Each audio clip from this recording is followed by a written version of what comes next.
بسم الله الرحمن الرحيم. النهاردة هنكمل موضوع الميكانيكال سيل ومع الفيديو رقم 3. طيب، نراجع تاني أجزاء الميكانيكال. قلنا ناخد من رقم 1 كده، ده الألينات اللي بتثبت القفص بتاعنا على العمود. وبعدين بعد كده 2 ده الأورنج اللي بيمنع التسريب ما بين القفص والحلقة الثابتة والعمود. وبعدين 3 ده البن اللي بيثبت الحلقة المتحركة في القفص اللي ثابت على العمود عشان يبقوا ال3 بيلفوا بنفس عدد لفات العمود. 4 الحلقة نفسها. 5 ده الحلقة الثابتة اللي ثابتة في الجسم أو في الجلاند. 6 الأورنج اللي تحتيها عشان يمنع التسريب. 7 ده الجلاند نفسه. 8 البن اللي بيثبت الحلقة الثابتة في الجسم علشان هي كمان ما تلفش، فيبقى في واحدة فعليا ثابتة 100% وواحدة متحركة. 9 العمود. فاضل رقم 10 ده السبرينج اللي قلنا وظيفته اللي هو يمتص الصدمات وإنه يعمل حركة موفمنت اكسيال ويعوض التآكل في الحلقة الثابتة والمتحركة نتيجة الاحتكاك، هيتاكلوا، فده اللي يعوض التآكل ده، وشرحناه ازاي في الفيديو اللي فات. طيب، شكل تاني اهو بنفس الارقام بنفس الشكل لكن من زاوية تانية. طيب، نرجع نقول تاني. احنا قلنا الاجزاء اللي عندنا هي ده السيل اللي ما بين العمود وما بين القفص، فيمنع ان التسريب يحصل من حوالين العمود والقفص. الحلقة الثابتة في تحتها اورنج زي ما احنا شايفين اهو مع الجلاند. الجلاند نفسه مع الجسم طبعا في اورنج، ده اللي زيادة اتكلمنا عليه، ده الاورنج الثابت، وغالبا احيانا بيبقى جوان او اورنج.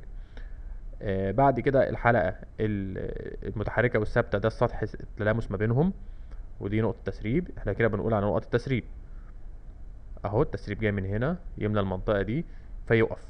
طيب، ايه اللي حصل؟ تعال نلاحظ كده، المنطقة اللي اتملت باللون دي هي دي اللي ممكن يحصل منها تسريب، اما ما بين السطحين او ما بين الاورنج اللي على الثابت اللي على اليمين او ما بين الاورنج اللي على المتحرك على الشمال.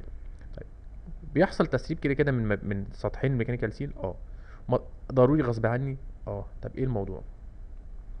هل اسيبه كده يسرب؟ لا. طيب، البرايمري سيل او البرايمري سيل اللي هو التو سيل اليمنت او التو فيسز او الميتنج رينج او الصلبه والكربونه زي ما الناس بتسميهم، لازم اصنعهم بينفعوا يتصنعوا من مواد كتير قوي. منهم مواد ممكن تكون سوفت شويه طريه زي الناس ما بتقول عليها الكربون بانواعه، او ان انا اصنعهم من ماده ناشفه. ايه ماده ناشفه؟ ماده هارد قوي ما بتتاكلش، زي مثلا ايه، زي السيراميك ماتيريال، زي التنجستن كاربايد، زي السيليكون كاربايد. او اعمل واحده وواحده، او اعمل يعني ينفع يبقوا الاثنين ناشفين لكن واحده طريه واحده ناشفه، لكن الاثنين طراي عمرهم مش هيبقى قصير قوي، مش هيعيشوا. يبقى ده الميتنج رينج بصنعهم من ايه؟ بدأ اول حاجه الخامه بتاعتهم. طب ليه الخامات دي؟ علشان تضمن ان السطح ده ينفع يبقى عادل قوي وعمره طول شويه. فبجيب مواد ممكن واحده طريه واحده ناشفه، او الاثنين ناشفين في بعض الحالات على حسب درجات الحراره والسرعه. طيب، علشان احصل على سيل كويس قوي ما يبقاش عندي تسريب، لازم يبقوا السطحين دول فلات قوي، يعني اولا عدلين جدا، ناعمين جدا، علشان يبقى التلامس على منطقه كبيره فتمنع سيل. وتاني حاجه علشان يبقى التلامس فعليا على بدون احتكاك عشان ما يولدش حراره، فيبقوا سطحين جدا. بنسميهم دايما ميرور سيرفيس. يعني ايه ميرور سيرفيس؟ يعني السطح زي المرايه بالظبط، زي الازاز. طب ده اعمله ازاي؟ ان انا بعد ما اصنع السطحين دول بعمل لهم عمليه ماشيننج او لابنج لحد ما اوصلهم لدرجه نعومه عاليه جدا، وارجع اقيس درجه النعومه والفلاتنس دي باشعه ضوئيه بالضوء. يعني ما ندخلش في الموضوع ده خالص، ما يهمناش، لان ده مرحله تصنيع عند المورد او المصنع، مش هتفرق معانا خالص. طيب، تعالوا نبص كده. اللي على اليمين ده السطح الدوار، واللي على الشمال ده السطح الثابت، والاحمر اللي فوق ده السائل اللي جوه، واحنا الناحيه دي فوق ده السطح السائل ده اللي جوه الترومبه، واللي بره ده خلاص الاتموسفير الغلاف الجوي. فعندنا نتيجه ان السطحين دول هيلامسوا بعض، فهيحصل ما بينهم احتكاك ومع الدوران فهيبقى في حراره، فالسطحين دول هيتاكلوا. فلو افترضنا ان عندنا مثلا فوق الضغط 100 بي اس اي، انا عايز يوصل زيرو على الاتموسفير، لازم بقى والا يبقى حصل لو اكتر من يبقى عندي تسريب. فاعمل ايه بقى؟ طيب، هي الحراره دي بتيجي منين؟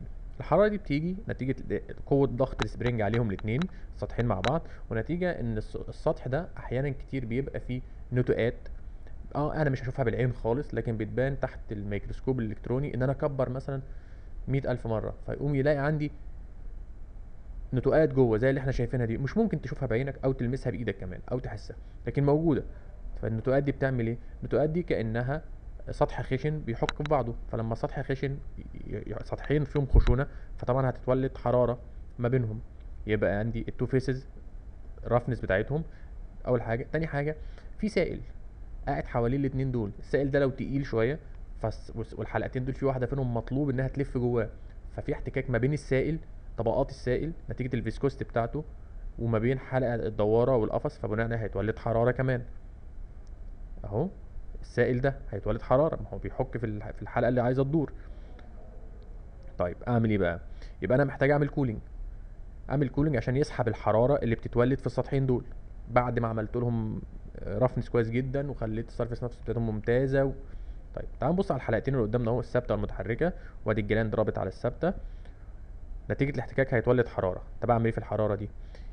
اول حاجه ان كنا بنقول اول مرحله ان لو الحراره مش عاليه قوي والسائل اللي عندنا اصلا اللي جوه الترومبه دي هو نفسه درجه حرارته منخفضه، فهو نفسه موجود في المنطقه. لما قلنا افتكرنا لما قلنا هنخلي الميكانيكال سيل جوه الترومبه مش براها عشان عمليه تبريد، فهو ده. فلما خليناه جوه، السائل نفسه ده لو درجه حرارته منخفضه هو نفسه هيسحب الحراره من السطحين ويبردهم، يبقى الكولينج هنا ايه؟ من الداخل. خلاص كده جميل. لا، انا السائل اللي عندي ده فيه مشكله. المشكله الاولانيه ان درجه حرارته اصلا سخنه، هو اصلا سخن. تاني حاجه، آه، فمش هيسحب كميه الحراره المتولده اللي هي حراره كبيره نتيجه ان عندي سرعه عاليه شويه، فممكن ما يقدرش يسحبها. طب اعمل ايه؟ اضطر اعمل حاجه تانية، ان اجيب من بره تبريد. التبريد ده فايدته ان هو درجه حرارته تكون ممكن تبقى اقل شويه من درجه حراره الفلويد اللي عندي اللي جوه الترومبه، السائل اللي جوه الترومبه، فاقوم فرق درجه الحراره ده يبرد لي الفيسز بسرعه. تاني حاجه ان ممكن يكون السائل اللي جوه الترومبه ده نفسه هو نفسه مش نظيف، فانا خايف يخش ما بين الاتنين فيسز فيشتغل كانه براده، كانه صنفره، فياكل السطحين بسرعه. فعايز حاجه المنطقه اللي حوالين السطحين دي نقطه التلامس يبقى فيها سائل درجة حرارته منخفضة فيعمل تبريد كويس، سائل نظيف متجدد علشان ما يسخنش ويوصل للفيبر بريشر انه يتحول لغاز نتيجة انه يغلي يعني. طيب فاعمل ايه؟ اجي اعمل في الحرارة اهي عندي، اعمل في الجلاند فتحة، ده السائل القديم اللي احنا كنا بنقول عليه المرة اللي فاتت. لا لا، مش هينفع معايا، انا هدخل سائل جديد من هنا كولينج، يبقى بيعمل فلاشنج وبيعمل كولينج، وكمان بضمن ان هو كلين، فيخلي المنطقة دي نظيفة جدا، ما يبقاش فيه رايش. مثلا لو دي مية صرف او دي مية جاية من مكان فيه رمله، ما يدخلش على الميكانيكال سيل، فعمر الميكانيكال سيل يطول جدا فيطرد. شايفين احنا هيطرد ازاي؟ هيخش من هنا ينظف كل المنطقات دايما، فينظفها من الحراره وينظفها من ديبوزيتس من الشوائب وينظفها من السائل السخن. طيب شايفين السطحين اللي قدامنا دول؟ لو احنا قلنا من غير كولينج السطحين دول هيفضلوا ياكلوا في بعض نتيجه ان مفيش كولينج. طب وبعدين لما مفيش كولينج الفيسز بتاعتنا هتسخن، فلما الفيسز تسخن اهو ادي برايمري رينج وادي الهاوسنج وادي الجلاند، منطقه تسخينه، ادي المنطقه اللي يحصل فيها تسخين ما بين الميتنج رينج سواء الثابته والمتحركه. طيب مفيش هنا فلويد خالص. طب ايه اللي هيحصل؟ ان الموضوع ده هيسخن ويبوظ السطحين الاتنين. تعالوا نشوف كده. انا بقى مضطر اعمل كولينج يعدي ما بين السطحين دول. طب اعمله ازاي؟ يعني انا عايز كولينج دايما يعدي ما بين السطحين كمان، يعني انا كده بردتهم من بره، لا انا عايز من ما بينهم الاثنين من جوه، لو فضلوا قافلين مش هيعدي ما بينهم حاجه، انا عايز حاجه تخش ما بينهم وفي نفس الوقت امنع التسريب بره. فتعالوا نقول ان لو سمحت للسائل يخش ما بين السطحين دول بالمساحه الصغيره هيبقى عايز يزق الاثنين في الاتجاهين بره وجوه. طيب يبقى انا عايز اخلي السطحين دول يفتحوا قيمه صغيره جدا، فيقوم يخش السائل ما بينهم، فلما يخش ما بينهم يقلل الاحتكاك ويسحب الحراره فيطول عمر الفيسز. بس لو دخل ما بينهم وعدى الناحيه التانية يبقى بقى عندي تسريب. طب انا مش عايز تسريب، يبقى انا محصور ما بين حاجتين، مش عايز تسريب يطلع بره وعايز اعمل كولينج، فعايز احط سائل ومضطر اخليه ما يطلعش بره. طب اعملها ازاي؟ تعالوا نبص كده. لو عندنا الكولينج اهو، ادي السطحين الثابت والمتحرك، سيرفيس بي واي، واحد فيهم ثابت وواحد متحرك. هستغل الرفنس اللي كنا بنشتكي منها في الحراره في ان هي تعمل خشونه، ان انا ادخل فيها السائل التبريد فيقوم يبات فيها شويه، فيبقى في دايما جزيئات من السائل. طيب واخلي السطحين يفتحوا ما بين بعض، هيبقى بينهم جاب صغيره جدا، غير محسوسه طبعا، ولا يمكن قياسها بالعين او بالاجهزه اللي في ايدينا. طيب السائل دخل ما بينهم، في ليكويد تبريد دخل ما بين الاثنين، هيقلل الفريكشن، هيسحب الحراره ويعمل كولينج كويس جدا للسطحين، فيدينا عمر طويل للسطحين الاثنين، مده اطول. فالحراره راحت. بس السائل ده هيروح فين؟ هيطلع الناحيه التانيه، يطلع الجو؟ لا. طب ليه ما يطلعش على الجو بقى؟ تعالوا نشوف الشكل اللي قدامنا ده تاني. اهو لو عندنا هنا السطحين اهم، حطينا ليكويد دخل ما بين السطحين، الثابت والمتحرك، نفس الرسمه اللي فاتت، بس احنا استغلينا اللي حصل هنا، ان الحراره اللي سحبها السائل ده، انه على ما جه يوصل من اول سطح الميتنج رينج الاثنين فيسز من ناحيه جوه لحد ما طلع بره، كان اتبخر، سخن قوي لدرجه انه اتحول لغاز، اتبخر.